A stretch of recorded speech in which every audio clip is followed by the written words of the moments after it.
Hello, everyone. I'm sorry that I have to be gone today, but it's the state soccer tournament, and that's where my obligations are. So, today we're going to go over the first day of 2.5. Yesterday we covered 2.4 in our chapter on solving inequalities, and we did multi-step inequalities, which is very similar to the same process that's used in solving multi-step equations. We had a homework assignment, so if you would please have out that homework assignment, because I'm going to read off the answers so you can correct yours, mark any you missed, and circle ones that you need to ask me about when I'm back. So if you need to, pause the video now until everyone has their homework out. Once everyone has their homework out, you can unpause the video and I'm going to read off the answers.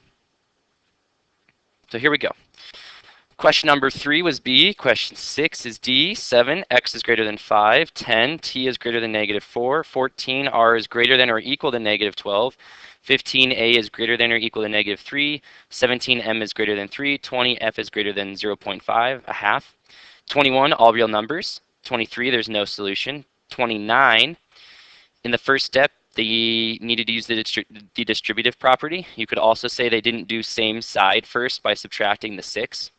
31, the inequality that you should have written was 20n plus 100 is less than or equal to 320. When you solve, you'll find in the word problem that n needs to be less than or equal to 11.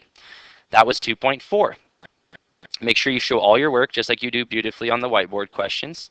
And then, if you would please, try these 3 warm-up questions on that homework assignment that will introduce what we're going to be working on today called compound inequalities. It's when we have 2 inequality statements going on kind of at the same time.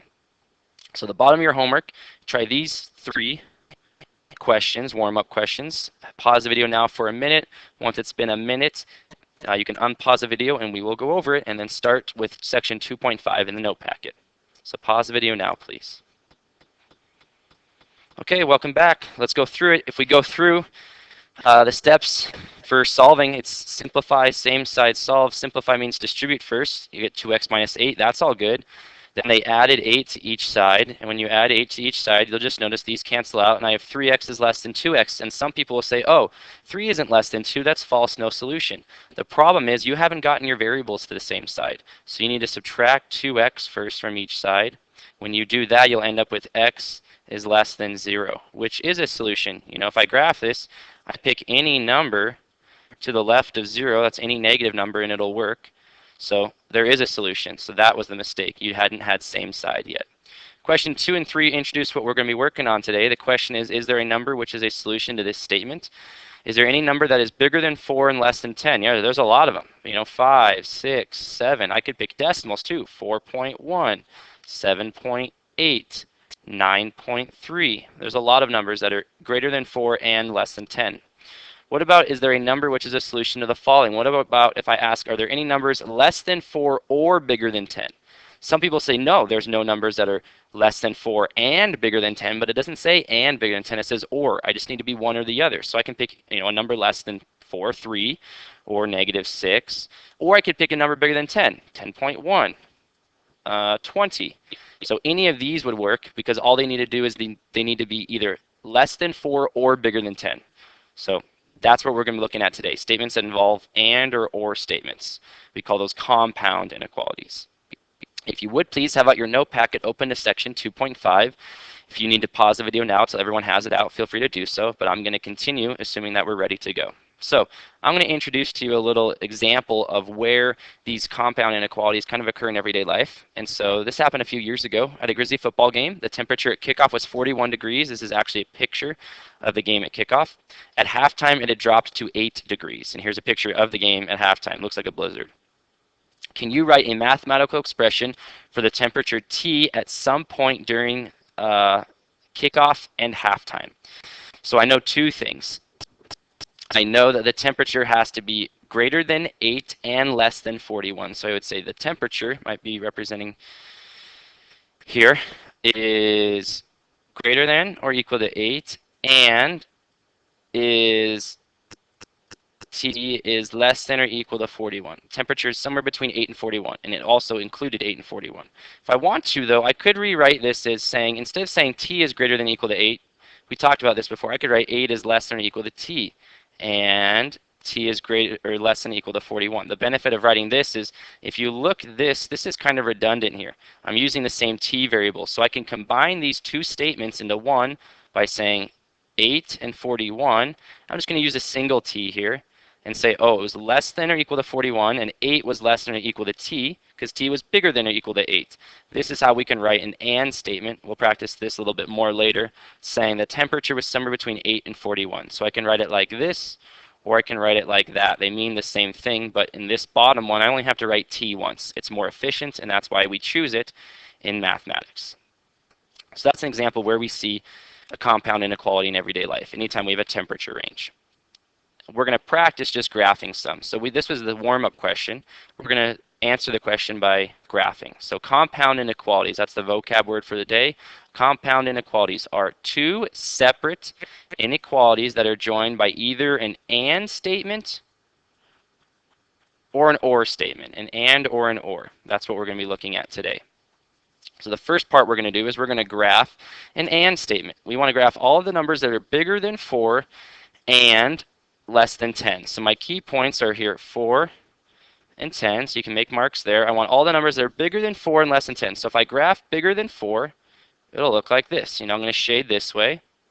And I need to be less than 10. So if I go over here and I graph this one, open circle, because it doesn't say anything about equal to, I need to be less than 10. If I look, they're going to meet in the middle. So any of these values right in here are going to be my answers, any number between 4 and 10.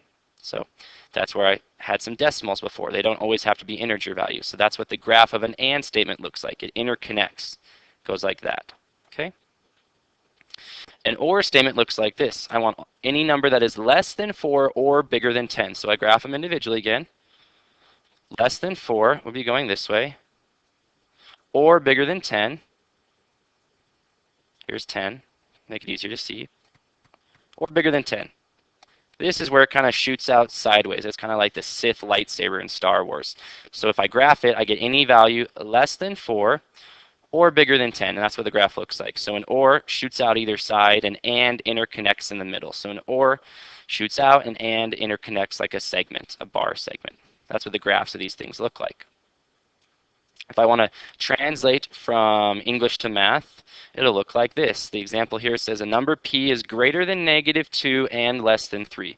So p is greater than -2 and p is less than 3. So my key points are -2, 3. I need to be greater than -2 and less than 3. Open circles because it doesn't say anything about these statements being equal to. And I shade in everything in between because they would meet in the middle. And that's what the graph for that would look like. So I translated and then I graphed it. And there's the first half of today. I'm going to ask you to try. So if you would please, on the whiteboards, I would like you to translate and then graph the statement a number x is less than or equal to 10 or greater than 35. So take a minute now, translate that, and then graph it, please. Okay, welcome back. This number line isn't going to work because it doesn't include my values, so I need to make a new one. My key points are 10 and 35. And if I translate, it says this. Number x is less than or equal to 10, or x is greater than 35. So I'm going to graph each of these individually. Filled in circle at 10 because it says it could be equal to, and I need to be less than 10 or greater than 35. Open circle at 35, shooting out the other side. Because it was an or, it makes that Sith lightsaber where it shoots out either side. I can have less than a value or greater than a value. So there you go. That's what it looks like translating. Now we're going to kind of practice solving some. So we're going to solve the following compound inequality. What this is saying is that x plus 5 is bigger than 2 and less than 9. It's somewhere between 2 and 9. And how do I solve it? I'm going to show you two methods. If you look in your note packet, I have it denoted method 1 and method 2. Here's method 1. It's kind of the longer way, but it might make sense when you're first learning it. So this is saying I'm going to split it. 2 needs to be less than x plus 5, and x plus 5 has to be less than 9. And then what do? I solve them individually. Subtract 5 from each side for both of them. If I subtract 5 from each side on both of them, I end up with 2 minus 5 makes -3, 9 minus 5 makes 4. So I have the following statements. -3 is less than x, and x is less than 4. I can put them back together and get the following. x is somewhere between -3 and 4. If I graph it, here's -3, here's 4. This is saying -3 is less than x. That means x is greater than -3. This is saying x is less than 4. So I need to be bigger than -3, less than 4, and they'll meet in the middle. And that's what the graph would look like. So there's method one. I can split it into the two inequality statements and then solve. The part that's kind of obnoxious about this is you're really doing the same steps twice. If you notice, I was subtracting 5 on both of them, so I don't really need to split it into 2. That is why method 2 notices, how do I get x alone? Well, let's just subtract 5. And if I subtract 5 from the middle, I need to do it from the right, and I need to do it from the left, because I need to do it from all sides. When I do that, I end up with -3 is less than 5 minus 5 is just x, 9 minus 5 is 4, and hey, we end up at the same place without having to split it into 2 and then put it back together. I graph, and I get the exact same answer that I had before. So when solving an and, it's probably easiest just to solve all of it at once. What you do to the middle, you have to do to the outsides. That's what we mean by the two sides in this case, the middle and the outsides. And that's how you solve an and. An or, when you're solving it, you just have to solve them individually. So for example, solve 2x plus 3 is less than 9 or 3x minus 6 is greater than 12. This is kind of just like two problems in one, and I just solve them individually. So I'm going to solve the left one first. In order to undo adding 3, I subtract 3. I then get 2x is less than 6, divide by 2, and I get x is less than 3. Over here, I'm going to add 6 to each side. I get 3x then is greater than 18. Divide by 3, I get x is greater than 6. So my answer has to be either x is less than 3, so there's 3, I need to be less than 3, or x needs to be greater than 6. So there's my key points, 3 and 6. I need to be less than 3 or bigger than 6. If I pick one of those values, I will make one of these things true, and that's all I need is I just need one of them to be true. In math, if we use the word or, it just needs to have one of them to be true. That's how an OR works. You just solve two problems in one. I'm going to have you try, and then we got one last kind of unique case at the bottom that I actually think I did add to your notes. So on the whiteboards, I'm going to give you a chance to try one OR and one AND. So pause the video now. This, I would say give this at least probably 2 minutes. So pause the video now for 2 minutes. Try solving an OR and an AND. So pause the video now, come back after 2 minutes, and everyone's had a chance to try. Maybe check your answer with a neighbor. Okay, let's try it. When solving an OR, I just have to solve the problems individually. So this one, subtract 1 from each. I then end up with 3h is less than -6. Divide by 3, and I get h is less than -2. Or 2h minus 5 is greater than 7, so I add 5 to each side. I get 2h is greater than 12. Divide by 2, h is greater than 6. So I need a value that is less than -2 or bigger than 6. So to the right of 6 or to the left of -2. And there we go. Over here with this AND statement, I need to, my 2y plus 4 is in between 10 and 24. It could be on 10 and 24 as well. So I'm going to solve this by subtracting 4 from the inside and then from the outsides. So I'm doing same side. I'm getting my numbers to the outside, variables on the inside. So I get 6 is less than or equal to 2y is less than or equal to 20. Now my last step, divide everything by 2. I get 3 is less than or equal to y, which means y is bigger than 3 or equal to, and y is less than or equal to 10. That means y needs to be somewhere between 3 and 10. This is saying right here, this side is saying y is greater than or equal to 3. This side is saying y is less than or equal to 10.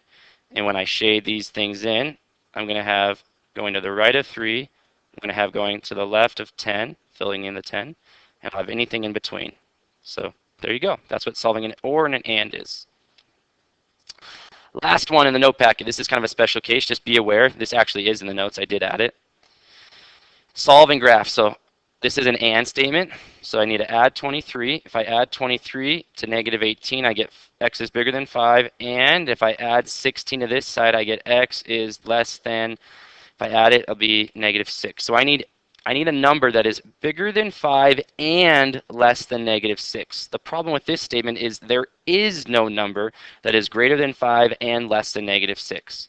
You know, if I try to graph this, I'm going to have 5 right here and -6 right here. I need numbers that are Bigger than 5 and less than -6, there's no numbers that do that. Since this is blank, we say there is no solution. So you have to read off the statement, make sure it makes sense when you're solving it as well. Since there's no number bigger than 5 and less than -6, there is no solution. Be aware, I believe there's a question similar to that on our upcoming quiz. So make a mental note of that now. Don't be tricked by that situation. So that is it for 2.5 day 1. If you look at your assignment sheet, there are questions that go along with this that are in the book. The answers to those are right here.